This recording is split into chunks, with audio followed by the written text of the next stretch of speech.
Olá, pessoal. Como a gente tinha prometido anteriormente, hoje a gente está aqui reunido para falar do 5º Congresso Brasileiro de Microbiota, H. pylori e doenças funcionais do aparelho digestivo.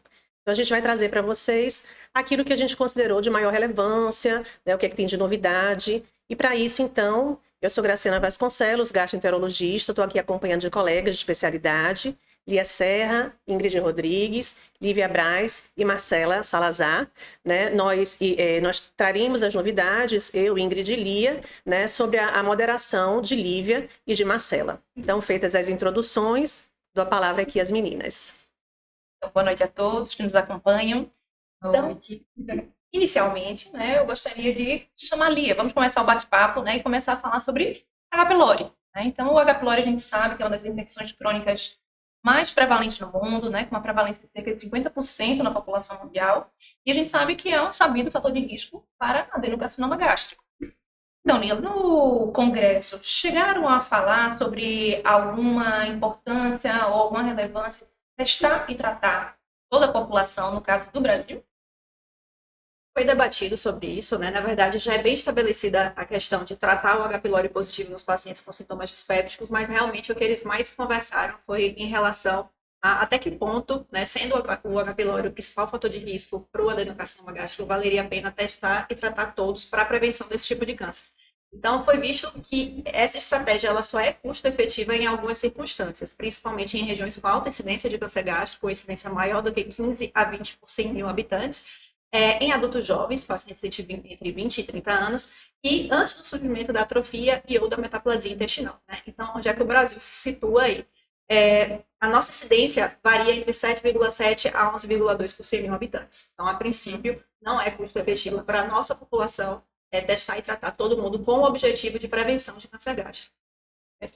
Olhei, falando um pouquinho do tratamento, a gente sabe que a resistência aos antibióticos tem sido um problema, tanto para H. pylori como para outras infecções. O que é que a gente tem de novidade? Assim, qual é o esquema de tratamento? Se mudou alguma coisa? Qual é a resistência aos macrolídeos aqui no Brasil, que é uma das coisas que vai direcionar, né, nosso esquema de tratamento? Fala aí para a gente um pouquinho.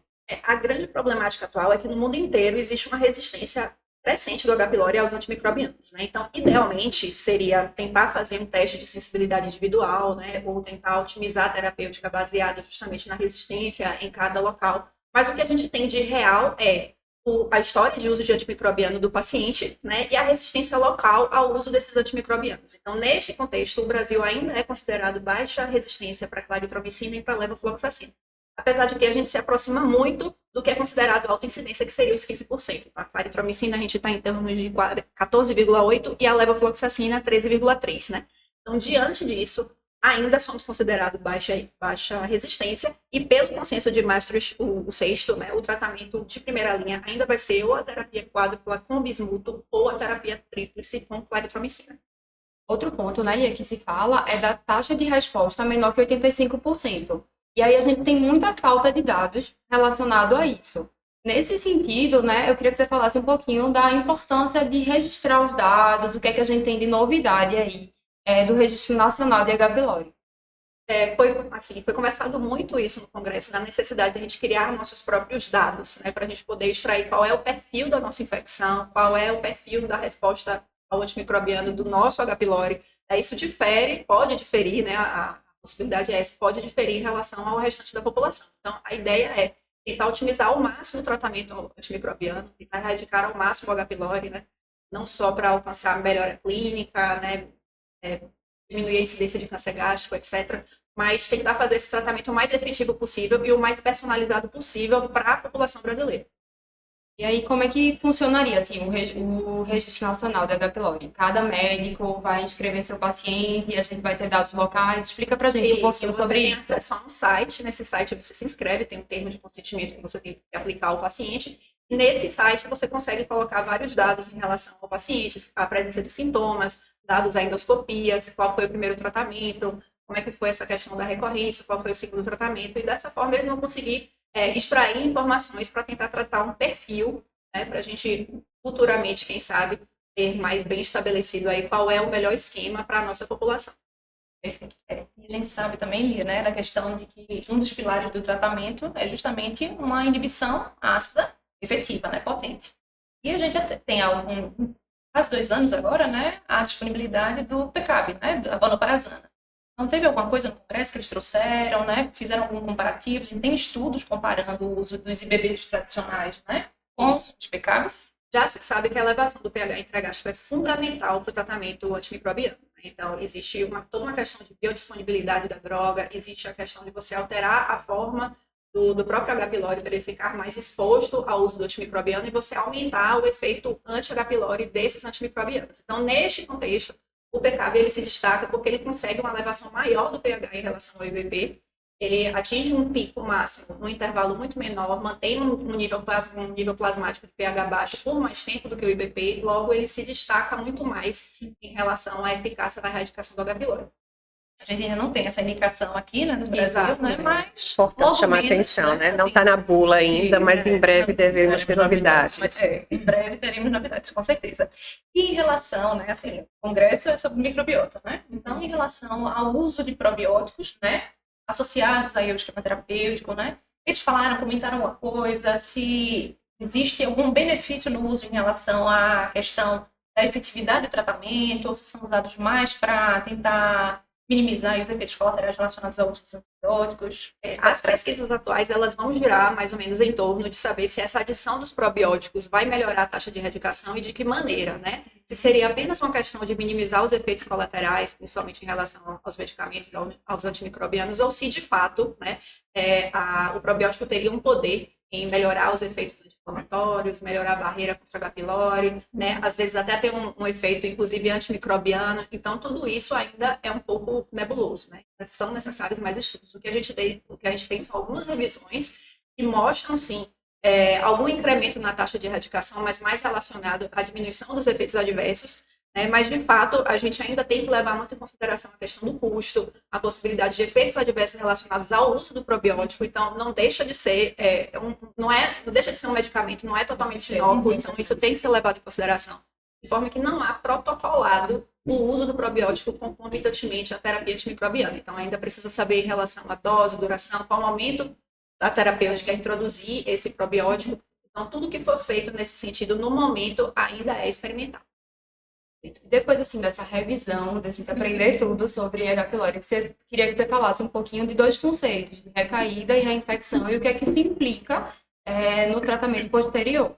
Primeiro, assim, para a gente falar de recorrência, é muito importante a gente saber quando pesquisar, né? Então, assim, você vai tratar e você tem que saber de que maneira eu posso avaliar, né, a taxa de cura do paciente. Então, é fundamental que o paciente seja testado, teste não serológico, seja ele respiratório, antígeno fecal ou histopatológico pela endoscopia digestiva alta. E esse teste tem que ser realizado pelo menos 4 semanas após o término do uso do antimicrobiano e sem nenhum outro fator que possa mascarar a presença desse H. pylori, como o uso de IBPs, né? Então, a gente precisa estar pelo menos 15 dias sem tomar esse tipo de medicamento. Aí, baseado nisso, a gente cai, né, nos 2 conceitos. A questão da recaída, a gente considera a recaída mais ou menos a positividade pós-tratamento dentro de 12 a 24 meses, né, após aquele tratamento. Então, você acredita que aquela positividade é da cepa original. E a diferença, no caso, é que no outro caso da reinfecção, a positividade ela acontece após 24 meses. Então, acredita que seria uma nova infecção e isso é fundamental para determinar qual tipo de tratamento a gente vai realizar naquele paciente. Se é um tratamento de primeira linha, como se fosse a primeira vez, ou se é um tratamento de uma reinfecção, né? E aí, exato, um retratamento. E a taxa de recorrência no Brasil varia mais ou menos de 3% a 5%, né? E estão sendo estudados quais são os principais fatores envolvidos nisso, né? Desde a má aderência ao tratamento, o uso ineficaz da terapia antiácida, os efeitos adversos, até alguns dados, talvez, né? Fatores genéticos do hospedeiro ou do próprio H. pylori. Perfeito. Então, aí a gente já teve uma bela de uma revisão em relação ao tópico, né, do H. pylori. Mas agora eu vou pegar o gancho, né, e vamos começar a falar de um tema um pouco abstrato, né, subjetivo, né, que eu vou chamar a Ingrid para conversar, tá certo, com a gente sobre as doenças funcionais e a microbiota. E aí, o que é que eles trouxeram, assim, de novidade em relação a isso, né? Quais são os próximos passos? Pois é, Mico fala desse tema complexo, porque microbiota é uma coisa recente, né? No nosso entendimento, a gente ainda está entendendo ela. E aí, na verdade, o que a gente sabe? Que a microbiota é um órgão funcionalmente ativo, bem complexo, diverso, E aí a dificuldade da gente poder encontrar terapia que possa agir nisso aí, certo? Então foi bastante pontuado dentro o grupo das doenças funcionais a síndrome do intestino irritável. Principalmente tentar individualizar o tratamento, tentar saber o subtipo daquele paciente, e nem todos os subtipos são igual, então eles se comportam diferente em Marcela, diferente em Lívia. Então a ideia é sempre tentar essa medicina de precisão, é o que a gente foi mais batido na tecla, sabe? De ser uma cepa específica para um sintoma específico e num paciente específico. Então acho que é isso o grande cerne que a gente tem que levar em conta a partir de agora. Perfeito. Lá foi falado bastante coisa em relação às doenças funcionais, né? E a gente sabe que uma das principais realmente é a síndrome do intestino irritável, né? Então, alguns pontos foram abordados, tanto em relação ao tratamento e principalmente em relação à dieta, né? Então, eu gostaria que você comentasse um pouquinho mais sobre esse Dieta tema é polêmico, acho que é polêmico em qualquer discussão que a gente for fazer. Na verdade, falar do óbvio primeiro, que o que foi mais pontuado realmente é indicar uma dieta saudável para aquele paciente, né? E evitar erros, na verdade. Hoje a gente está num momento em que se demoniza o glúten, ele é o vilão de muitas coisas e que, na verdade, ele não é bem assim. Em algum perfil do paciente possa até ser, mas não generalizar. Volto à palavra de individualizar esse tratamento, entender como é que é a vida desse paciente. Aquela coisa mais antiga de anamnese e relação médico-paciente. Então, em relação à dieta, o que tinha sendo falado em relação a teor de FODMAP, não é indicado a baixo teor de FODMAP, justamente porque são dietas que o paciente não aguenta por um longo período, é implicado numa perda de peso, numa desnutrição. Então, isso você deixa reservado para casos excepcionais, refratários, de difícil manejo. Não começar com essa pedra. Então, a dieta é sempre estimular saudável. Acho que uma coisa bem interessante que foi pontuada é esses pequenos erros e a gente criar a prática de tentar identificá-los e não fazer. Então, hoje em dia, a gente fala de alguns termos como ortorexia, que é aquele paciente que só quer comer alimentos saudáveis, sabe? Se nega a qualquer outro tipo. É um transtorno alimentar, cada vez mais visto, acho, no consultório de muita gente. E também o ARFIC, né? Que é aquele paciente que tem aversão a qualquer tipo de alimento. Então, acho que a gente precisa, a partir do momento que a gente nomeia as coisas, a gente consegue identificar, tratar e poder levar o melhor para o nosso paciente. Com certeza. Falando assim, a dieta de FODMAPs não é uma dieta fácil de fazer, é uma dieta extremamente restritiva, né? Então, até chegaram a comentar sobre algumas dietas FODMAPs, né, mais moderadas, mais fáceis e mais Menos restritivas. menos restritivas, né?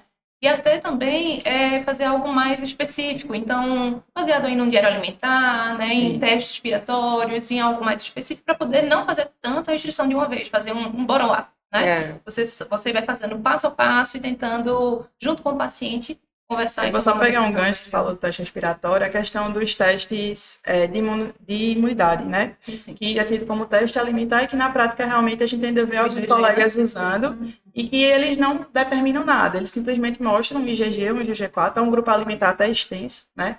E que vai mostrar que ele foi exposto previamente àquele grupo alimentar, mas não que ele tenha uma alergia, uma intolerância, ou que aquele grupo alimentar seja a causa. É importante pontuar isso. Com certeza. E, né, falando de microbiota, assim, como todo gastroenterologista, Sim. né, a gente quer saber se assim, existe algum benefício, se existe algum probiótico, qual probiótico que a gente deve indicar no paciente com intestino irritável, né? Qual a dose, quanto tempo? E aí, você tem essa resposta? Infelizmente não, ainda. Eu estou bem estimulada, que eu acho que isso é questão de tempo para a gente ter essa definição. A partir do momento que a gente entende melhor a microbiota e a gente faz essa questão de medicina de precisão, realmente de individualizar, tentar identificar qual cepa, naquele caso, é mais indicada. Então, a questão do probiótico, qual? Realmente a gente ainda não sabe. A questão de multicepa, cepa única. O que é que fala a favor de uma cepa única? A questão de que a gente tem um pouco mais de robustez, apesar de ser estudos mais fracos metodologicamente, heterogêneos, mas a gente ainda tem alguma evidência científica. Nas multicepas, não, a gente não tem ainda. Mas também a favor da multicepa, a gente fala de sinergismo, né? Que a partir do momento que a gente entende que a microbiota é tão diversa, o quão importante a gente pensar nesse sinergismo, né?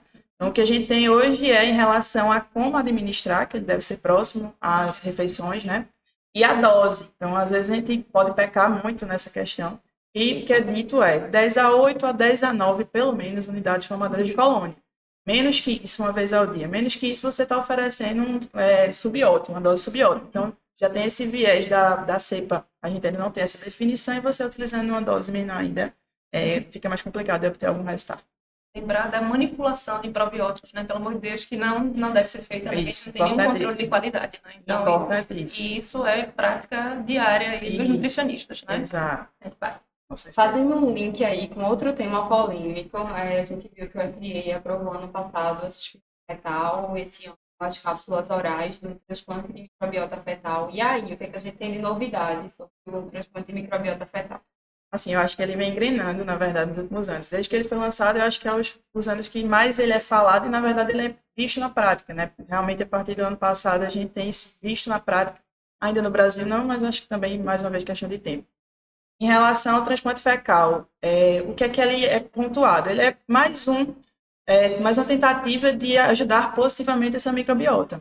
Então, do mesmo jeito dos simbióticos, dos prebióticos, dos probióticos, o transplante de microbiota fecal vem com esse intuito, né?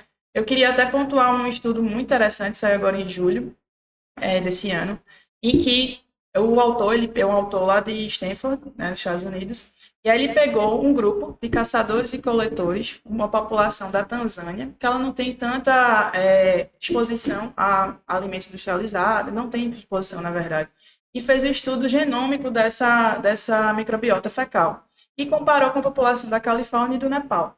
E é o que ele viu? Essa população da Tanzânia, ele tinha uma diversidade muito maior da microbiota. Foi encontrado mais de 780 tipos. Enquanto que, comparativamente com essa população do Nepal e da Califórnia, que é a população que a gente vê nos estudos, que é a gente, né, essa população pós-industrialização, de 230 tipos de bactérias, né? Então, o que é que se pontua? Que às vezes até muito mais importante que a quantidade e a qualidade, essa diversidade, essa questão do efeito sinérgico. Então, a microbiota vem para trazer isso para a gente. O transplante de fezes. Outra coisa importante a gente pontuar que ele só é liberado para o tratamento do Clostridium difficile, né? Então, tudo isso que Livinha falou realmente é o que é. Hoje só é liberado nessa E pós-tratamento com antibiótico. Então, para evitar a recorrência da infecção do Clostridioides no pós-tratamento com antibiótico. Pode frisar isso. E aí, assim, continuando um pouquinho nesse tema de disbiose, de microbiota, que é o que a gente veio para falar hoje, né, afinal. Falando um pouquinho aqui do fígado, das doenças cardiometabólicas, o que é que o congresso trouxe para a gente desse tema aí? Bom, eu acho que a gente está engateando ainda em relação, quando a gente vai para a parte hepática das doenças do fígado, em relação à cirrose, as complicações, comparativamente com as doenças funcionais, que a gente tem um pouco mais de informação e robustez nas informações. Então, assim, questão do fígado, a gente realmente tem ainda poucos estudos, menores ainda em termos de N, e mais heterogêneos ainda. Mas que se sabe até então, apesar da gente saber que tem o eixo cérebro, fígado, intestino, né, e que o fígado ele atua, ele piora a função, pode piorar pela questão da microbiota, por gerar cascata inflamatória, mas ele também ajuda a piorar a microbiota, a questão da fabricação de sais biliares quando ele está acometido com alguma doença. Então, é uma via de mão dupla, que a gente entende hoje isso. Só que em relação às doenças hepáticas, a gente ainda não conseguiu definir qual cepa específica vem a ajudar ou vem a piorar. E os estudos, infelizmente, ainda, volto a dizer, eu sou bem entusiasta dessa visão, não mostraram ainda benefício em relação à diminuição na progressão de doença, diminuição das comorbidades, das complicações da cirrose hepática, diminuição de fibrose e de rigidez hepática. Perfeito, e agora eu vou chamar para o bate-papo, doutora Graciana, né? Vou conversar agora um pouquinho mais sobre as partes dos temas de doenças intestinais, começando a falar sobre o supercrescimento bacteriano, que é um tema que eu gosto bastante e tem ficado mais em evidência. E em relação, doutora, a esse tema, alguma novidade em relação ao diagnóstico, em relação a como conduzir esses pacientes, quais os pacientes investigar, fatores de risco, o que foi conversado sobre isso? Eu diria que a gente não tem novidades, né? Mas é importante, eu acho que, pontuar alguns fatores. Em primeiro lugar, a gente vai bater no óbvio, né, que é a valorização da história clínica. Então, para a gente suspeitar da síndrome do supercrescimento bacteriano, a gente tem que primeiro pensar quem é o público que é o de risco, né? E eu chamo a atenção para esse ponto não apenas para a gente fazer o diagnóstico, mas principalmente a gente já pensando na recorrência. Porque essa é uma doença que tem uma recorrência de mais ou menos 40%, tem um público mais específico como pacientes idosos. E não adianta a gente apenas tratar o evento e não tratar aqueles fatores de risco, né? Então, se é um paciente que tem uma estenose, a gente tem que tratar a estenose. Se é um paciente que a gente está submetendo a um tratamento que interfira com o trânsito intestinal, como opioide, ou que leve à cloridria, como um inibidor de bomba, de maneira crônica, de maneira desnecessária, que infelizmente ainda é uma prática, né, muito comum, a gente tentar identificar esses fatores, né? Então, esse seria o primeiro ponto a se chamar atenção, embora não seja nenhuma novidade, eu acho que é algo que a gente tem que valorizar bastante, né? Um outro ponto, que também não é uma novidade, mas eu acho que a gente tem que chamar atenção, é que a gente continua se baseando no teste respiratório para fazer o diagnóstico, né? E eu estou diante, inclusive, de duas especialistas em teste respiratório. Então, em relação ao teste respiratório, a gente usa a glicose e usa a lactulose, e cada uma delas tem seu ponto positivo e seu ponto negativo. Eu só queria frisar, assim, o que a gente tem que estar preocupado se a gente recebe um resultado negativo num paciente com alta suspeição. Em relação ao teste respiratório, quando se usa glicose, a gente sabe que a glicose ela é rapidamente absorvida pelo intestino delgado proximal e pode ser que ela não chegue até o intestino delgado distal numa quantidade suficiente para positivar o exame. No entanto, quando ela vem positivo, ela se torna um resultado altamente específico, né? A lactulose, por outro lado, ela não é metabolizada no intestino delgado, mas vai ser metabolizada no intestino grosso, né? Então, você pode acelerar o trânsito e, sendo metabolizada no intestino grosso, a gente pode valorizar uma curva que não se traduza no supercrescimento bacteriano e, na verdade, seja metabolização no cólon, né? Então, não é novidade, mas só para a gente sempre chamar a atenção, porque se é um paciente que a gente tem uma alta suspeição e ele vem um teste negativo, a gente tem que lembrar, além desses pontos, que 15 a 20% desses pacientes, eles podem ter uma flora que é metanogênica, né? Que talvez aí seja algo mais novo, que sejam novas nomenclaturas, né? Que a gente tem que ir se adaptando, que é o IMO, né? Que é um supercrescimento metanogênico intestinal. Então, nessa situação, a gente não usa o metano como teste respiratório, ele não vai alterar nos testes respiratórios que a gente usa com glicose e com lactulose, mas numa elevada suspeição, a gente vai tratar esse público, né? E falando mais especificamente em novidades, não é algo da prática, mas eu achei muito interessante dois trabalhos que foram trazidos por Bruno, que fez essa apresentação. Deixa eu até aproveitar e colocar aqui. Então, o primeiro trabalho foi um trabalho comparativo em relação ao teste respiratório e uma cápsula que, em tempo real, ela vai medir a produção de hidrogênio, né? E aí, então, essa cápsula ela mede mais ou menos 2,5 cm por 1 centímetro e ela vai ter um sensor detector de gás. Esse sensor detector de gás ele vai medir tanto o oxigênio, que vai ajudar a gente localizar a posição da cápsula, né? Então, quando chegar no intestino delgado, ele vai ter essa queda na taxa de oxigênio, vai negativar praticamente no colo e, ao mesmo tempo, ela vai medir o teor de hidrogênio. Então, é meio que em tempo real a gente vai conseguir medir e aí a gente vai ter uma tradução do que está acontecendo no intestino delgado mais distal, inclusive, que talvez seja o ponto que a gente tenha mais dificuldade, né? Que seja o que a gente valorizaria mais. Mas ainda é como direção futura. E um segundo trabalho que eu achei muito interessante é esse daqui, que assim eu sugiro, não é um trabalho fácil da gente fazer a leitura, né? Mas eu sugiro quem tem interesse no tema fazer a leitura, porque eu acho que ele traz o que realmente é o inovador quando a gente fala de supercrescimento bacteriano. E tem até a ver um pouco com o que Ingrid falou, dessa questão de cepas únicas, cepas múltiplas, né? Então, esse trabalho que mais chama atenção, na verdade, esse trabalho, ele é uma subanálise de um trabalho muito maior, que chama-se Reimagine, que ele tem a intenção de fazer o sequenciamento genético da microbiota salivar, da microbiota de intestino delgado e da microbiota fecal, né? E ele pegou um público em que conseguiu fazer salivar, fecal e de intestino delgado pela técnica que seria, na verdade, a padrão ouro, mas que a gente não usa na prática, que é o aspirado duodenal, né? E ele identificou três taxas, né? Então são diferentes composições taxonômicas identificadas e que ele chama esses agentes como disruptores, porque na presença deles houve uma redução na diversidade e uma redução nos anaeróbios colônicos, né? Então, talvez a presença, a junção deles, ou seja, o que a gente chama de metaboloma, que é a consequência do metabolismo deles, uma vez que essas substâncias se juntam, então elas vão fazer com que os pacientes com síndrome do intestino irritável elas tenham sintomas mais pronunciados e eles chamam de gravidade, né? Então, o que foram esses agentes? Foram Clostridium perfringens, o Escherichia shigella e Enterobacteriácea.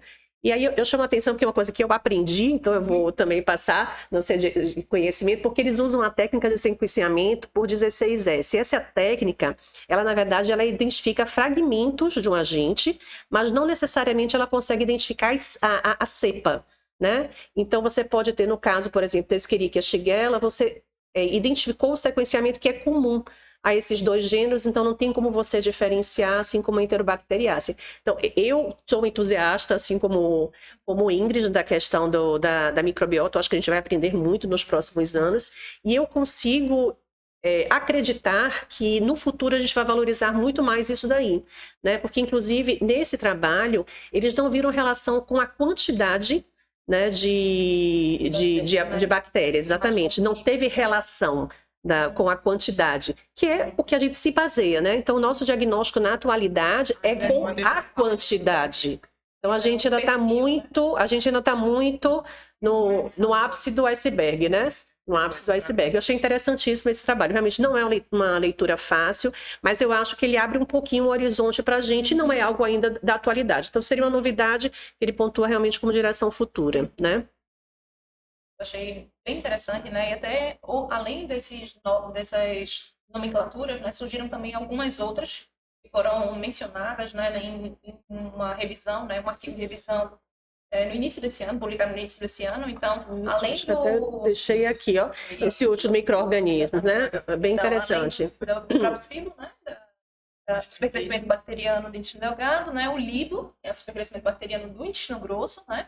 O SIFO, que é o supercrescimento fúngico, né? E o IMO, que já foi comentado, que é o supercrescimento, né, daquelas bactérias metanogênicas, né? Os aparelhos que são usados na prática clínica, realmente, eles não medem o metano, né? Eles só medem o hidrogênio. Só a nível de estudos clínicos, pesquisa, né? Pesquisa que a gente até o realmente próprio tem. SIBO, né, que foi comentado, que cada vez mais em voga, mas a gente ainda na prática também não tem como a gente tem o SIBO poder também documentar. Então vai muito na autossuspeição, dependendo do perfil, naquela anamnese realmente pontuar novamente essa questão da anamnese bem feita, relação médico-paciente.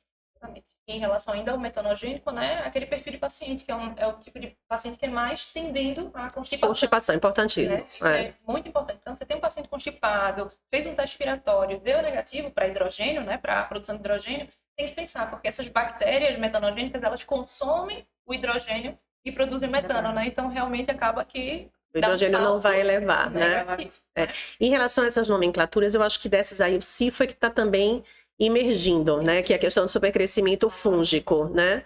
Que ele, na verdade, parece meio que uma continuação do SIBO, porque os fatores de risco são semelhantes, né? Mas tem a questão da supressão, imunodeficiência, tem a questão do paciente já com diagnóstico de SIBO, né? Já tratado. Exatamente. Esse é o fator de risco, né? Exatamente. Então, a gente não tem métodos diagnósticos e ainda estamos na suspeição clínica, né? Exatamente. E o LIBO, também é alguma coisa que na prática a gente não dá o diagnóstico, mas o que eu achei interessante é falando da questão da disbiose do colo em relação com o câncer, que é muito teórico ainda, né? Mas que só para a gente chamar a atenção da questão da alimentação saudável, com risco de neoplasia, né? Então, o que a gente pode fazer de intervenção? Eu acho que a gente ainda está quando a gente fala de intervenção, a gente ainda está nesse terreno, né? De vamos mudar a qualidade da nossa alimentação, porque do ponto de vista de intervenção exatamente, mais específico a gente não tem. Certo. E aí, em relação ao tratamento, o que a gente tem de novidade? Tem alguma mudança de dieta? Como é o tratamento da recorrência? O que a gente tem de mudança de antibiótico? Quais são as novidades do tratamento da SIBO? Eu também diria que a gente não tem grandes novidades, né? O tratamento da SIBO ainda, a pedra angular é antibiótico terapia, né? Se a gente pode falar de alguma novidade, é a rifaximina, que seria um antibiótico de eleição, se a gente pode julgar dessa maneira, né? Porque ele realmente não é absorvido, mas não é uma prática por conta do custo, por conta do acesso ainda, né?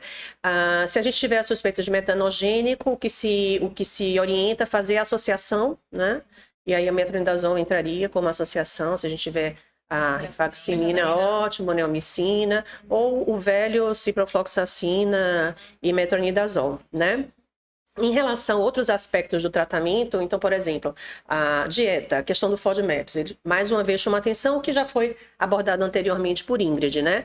Então, o FODMAPs de maneira assim, muito restritiva não deve ser utilizado. Eu achei muito interessante uma fala do palestrante, que foi Gerson Domingues, né? Que ele colocou, o que a gente quer é diversidade. Se você faz uma dieta extremamente restrita, você vai matar as bactérias boas. Então, vamos evitar essa restrição.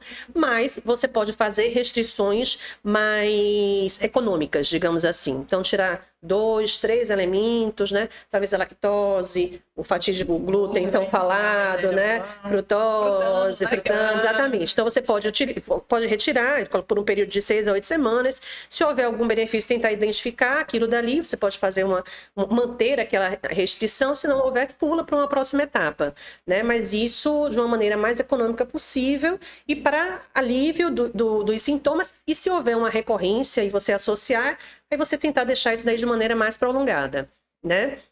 Em relação a probióticos, realmente não existe nenhuma orientação do uso de probióticos, né? Embora se citem algumas meta-análises, e o interessante é que essas meta-análises elas sugerem haver uma redução no hidrogênio expirado e sugerem haver um alívio de sintomas. Só que existe muita heterogeneidade, como é esperado sempre quando a gente fala de probióticos, né? Então, população diversa, com uso de substâncias diversas, que você não vai poder comparar esses diferentes estudos, né? Infelizmente, os probióticos, eles não são medicação, eles são suplementos.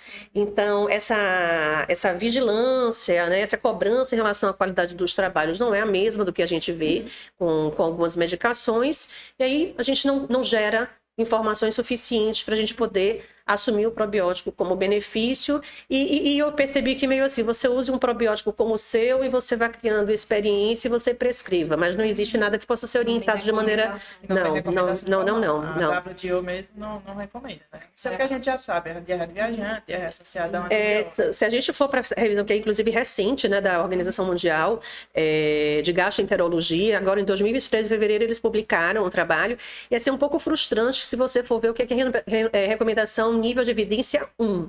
São pouquíssimas as situações. A grande maioria é 2 e 3, né? E por conta disso, né? Porque para você ter o nível de recomendação 1, você tem que ter vários trabalhos, fazer randomizados, fazer meta-análise desses trabalhos, então a gente não tem essa robustez ainda na literatura. Então, em relação à fala da doutora Graça, né, tem 2 pontos que são interessantes. Um é a questão da dieta, né? Que uma dieta muito restritiva acaba deteriorando a biodiversidade que a gente tem, né? Tanto é que uma dieta elementar, por 14 dias, serviria de tratamento do supercrescimento bacteriano. Isso eu achei fantástico. É um trabalho antigo, mas eu vejo isso como assim, na impossibilidade de você usar antibiótico, num caso muito grave, que você não respondeu ao antibiótico, então existe essa evidência da literatura. Se o FODMAPs ele já é restrito e já é ruim de se fazer, imagina uma dieta alimentar, né? Quem diria, né? Exatamente. E a outra questão é só pontuar, né, que principalmente em casos de recorrência, né, acho que o principal fato, além da utilização dos antibióticos, né, mas principalmente, como já tinha sido comentado, procurar qual é a causa, né, o que provocou... Correção dos fatores desencadeantes, né? Deixa eu só fazer um comentário. Você estava falando desse trabalho que é bem antigo da dieta semi-alimentar. Também teve um trabalho que chamou a atenção, que também é bem antigo, que ele fala do uso do octreotide na esclerodermia, né? Então, nessa correção dos fatores desencadeantes na esclerodermia, infelizmente, a gente não vai ter nada para poder mudar a motilidade, né? Mas ele mostrou que o uso do octreotide, ele ajuda e ele pode ser uma alternativa. Então, ninguém está orientando nada disso em dieta alimentar, nem uso do octreotide, mas é só para a gente lembrar, né? Como é que existe. Só curiosidades. Exatamente, curiosidades. E pegando aí, a gente tá indo um pouquinho de SIBO, doutora Graça, que a gente tem de microbiota, dessa parte aí com o tema do seu coração. Doença inflamatória. Pois é. Não temos muitas novidades também. Eu acho que é o que eu mais falei, né? Não temos muitas novidades, mas é a verdade, não temos muitas novidades. É inquestionável a relação de disbiose com doença inflamatória intestinal. Isso daí é sabido, né? Não é nenhuma novidade, não foi trazida nenhuma novidade em relação a isso, né? E aí, mais uma vez, vem muito no campo da prevenção. Do tratamento, a gente não tem muitas evidências, então o que a gente mais tem de evidência, na verdade, a manipulação da microbiota, o uso de probiótico, né, seria ainda na retocolite, em algumas situações, como prevenção de bolsite, né, mas, assim, de maneira geral, essa não é uma terapêutica que a gente adota, né. Em relação à dieta da doença inflamatória, várias dietas foram citadas, né? Então, existem várias dietas citadas na literatura, mas a dieta que é mais citada, eu acho que tem mais robustez na literatura, é a dieta de exclusão para a doença de Crohn. E esse tema dieta e doença inflamatória, especificamente doença de Crohn, né, porque na retocolite a gente não tem essas evidências, é doença de Crohn, eu acho que vale a pena a gente relembrar um pouquinho da história, porque até pouquíssimo tempo atrás, a gente nunca usava o termo terapia da doença de Crohn usando a dieta em adulto. Isso era alguma coisa muito bem estudada na criança, né? Então, existem trabalhos que comparam o benefício de uma dieta enteral exclusiva com o uso do corticoide, que na criança tem a questão do desenvolvimento, da estatura, né? Que se evita o uso mais prolongado do corticoide. E assim, mais recentemente, aí foi se avançando um pouco nessa história da dieta. Então, se comparou o efeito de uma dieta enteral exclusiva na doença de Crohn com uma dieta enteral parcial associada a essa dieta de exclusão, né? E a dieta de exclusão é porque realmente você exclui uma série de componentes, de alimentos, é uma dieta muito à base de verduras, de frutas, né? Se tira quase que tudo de carne, se mantém peito de frango, ovo, né? Proteína de origem animal, alimento de origem animal, o ovo, se tira o leite, né? E então se observou que existiria o mesmo benefício você usar uma dieta enteral exclusiva e uma dieta parcial com essa dieta de Crohn, dieta de exclusão para a doença de Crohn. E mais recentemente se observou que uma dieta oral exclusiva, né, então a dieta de exclusão para a doença de Crohn teria o mesmo efeito que uma dieta enteral parcial associada a essa dieta de exclusão. E teria um ponto a mais, porque a tolerância dela é maior, né? Então, como a gente já falou, tanto da questão dos FODMAPs e todas as restrições, então a gente tá no mesmo tema, né? No mesmo tema. Então, existem trabalhos que mostram, principalmente na indução da remissão, o uso dessa dieta. E aí, por quanto tempo é recomendado? Conta um pouquinho pra gente. Então, o recomendado seriam 12 semanas, mas se divide em 2 etapas. Então, você tem a primeira etapa de 6 semanas, com a dieta um pouco mais restrita, né? E depois de 6 semanas se libera alguns alimentos. Então, tem uma fatia de pão integral que é liberado, né? E alguns outros alimentos que proteína de origem animal, algumas outras que vão ser liberadas por mais 6 semanas. Então, seriam 12 semanas. Mas a gente já tem trabalho que mostra essa dieta por 24 semanas. Então, ela não só induz a remissão, mas ela também faz a manutenção da remissão, né? Mas, mais uma vez, não é fácil você ficar com tanta restrição durante 6 meses, né? Então, no campo da doença inflamatória, eu acho que a gente ficou muito nesse terreno. Não tiveram, assim, informações de grandes mudanças. Teve uma mesa também de Bruno que eles tentam falar do benefício de você associar probióticos com imunobiológicos, né? E não tem nenhuma evidência na literatura em relação a isso.